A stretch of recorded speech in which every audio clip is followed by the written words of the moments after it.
Adventure Tomes, where it started and where we're at right now is a little bit different, but what it is a subscription box, and the subscription box has everything in it that a player needs to play D&D month to month. And the words is Adventure Tomes kind of describes it a little bit. It's an adventure in a box, but it's a book, and it's a series of books where people can immerse themselves into the adventure month to month that we've created for them, and have everything, no matter what their skill level is in D&D, new or somebody's been there for years, and they have everything in that box to play. Adventure Tomes is at the core of it, it's a monthly adventure that you get based off of an NPC that unfolds a story in the way that you want it to, and gives you guides to do that. But ultimately what it is at its heart is it's a way for people who have been playing for a long time and the new players to find a common ground.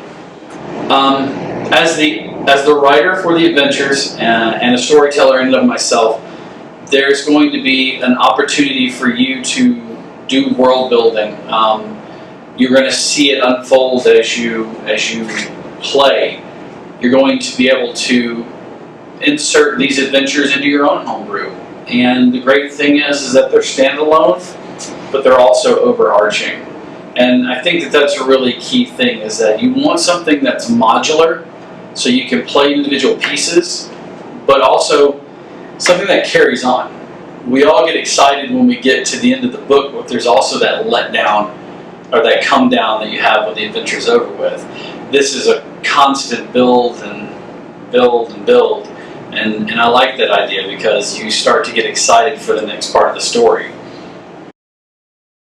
So much as DMing as watching new players, as a DM who has a lot of passion for this, watching both new and even seasoned players get frustrated with the experience. I wanted to create an experience that was easy for both new and old players to jump into. It was the reason that I created Dire Bear Adventuring Company, was because I always got the story of I can never find a DM, or I'm always running the game. I would like to step back and do something. And along with that, I started publishing some of my adventures, and people really like them. And I figured that this is a way to introduce everyone to it. That's a very good question, and I think it's one that I think we are very different. There are other D&D boxes out there, and they're cool, and there are other boxes. And I myself have been a subscriber. I've had a Stan Lee box, I've had a Loot Crate box, I've also bought subscriptions for them, so I've seen them and I'm familiar with them, and they're nice. But generally, when you get a box, it's a box full of product, random product thrown in, and you don't know whether you're going to like it or you're not going to like it. Sometimes you give it away, sometimes you throw it away, sometimes you sell it. I've seen a little bit of all of it and done a little bit of all of it, but that's not us. When you get this box, everything that's in that box pertains to the story that you are involved in, and it's all meant to enhance your experience while you're playing. And that's the difference. It's everything in that box has meaning and it pertains to the story. What we've discovered from D&D players is they like to have the props. They like to enhance. They like to be able to lay everything out and have the experience. And that's what we're living in right now, is a world of people that like to have an experience. They don't want to just buy something, they want an experience of what they're doing, and that's what we've created. Our store here, Lucky Dice Cafe, has been open about 3 years, and we went to Gen Con, myself and one of the guys that here at the store, we go to all the conventions. And about 2 years ago, I think we were coming back from Gen Con, and we were buying things and making contacts and stuff. And what happened, we always are shooting ideas and stuff in the car. And one of the things that we talked about was mystery boxes that were that was at Gen Con. They're all over the place. People selling mystery boxes. And that developed to, why don't we, to subscription boxes, and a mystery box that was a subscription box similar to Loot Crate. And then we're very tied into D&D in the area. D&D has really grown, and we just have a massive amount of customers that are D&D players, and so the mystery box naturally led to, why don't we do a D&D mystery box. I'm Howard Brock. I'm the owner of Lucky Dice Cafe. I'm also known as the owner of Rock, which is a tournament facilitator for HeroClix that we run all over the world. Well, I'd have to go back to my root. I've done a lot of things in my life. I made a lot of money in my life doing some of those things. Not all of those things have I enjoyed. I own Lucky Dice Cafe. Lucky Dice Cafe, it's a game store. It's something that we created, that we've been talking about for years. And it's a place that you can play, be comfortable, and where we serve food, coffee, and it's really the kind of store that if I was a player that I'd want to go to. And I enjoy getting up every morning and coming to work. I can't say that I've done that. I just turned 56 yesterday, and I've worked 46 or more of those years, and I can't say for 46 years that I have enjoyed coming into a store or my job every single day, even though I made lots of money at some of those. What I enjoy is I like to see a family sitting at the table playing together, a couple playing together, friends playing together, people in the store enjoying themselves. And that definitely transitions over to D&D. We have sessions where I see families, fathers, sons, brothers, mothers come in as a group and play. We have friends playing. We have campaigns that are going on endlessly. Well, why not take that outside of our store? Why not? That's what I get out of this. When I see people playing, that makes me happy. Why not make more people happy outside of the store and take this story, take this enjoyment that we feel here. And when I think that people all over the world and all over the United States might be playing this game and enjoying themselves, sitting at the table, that's why. Because that's what I want to get out of it.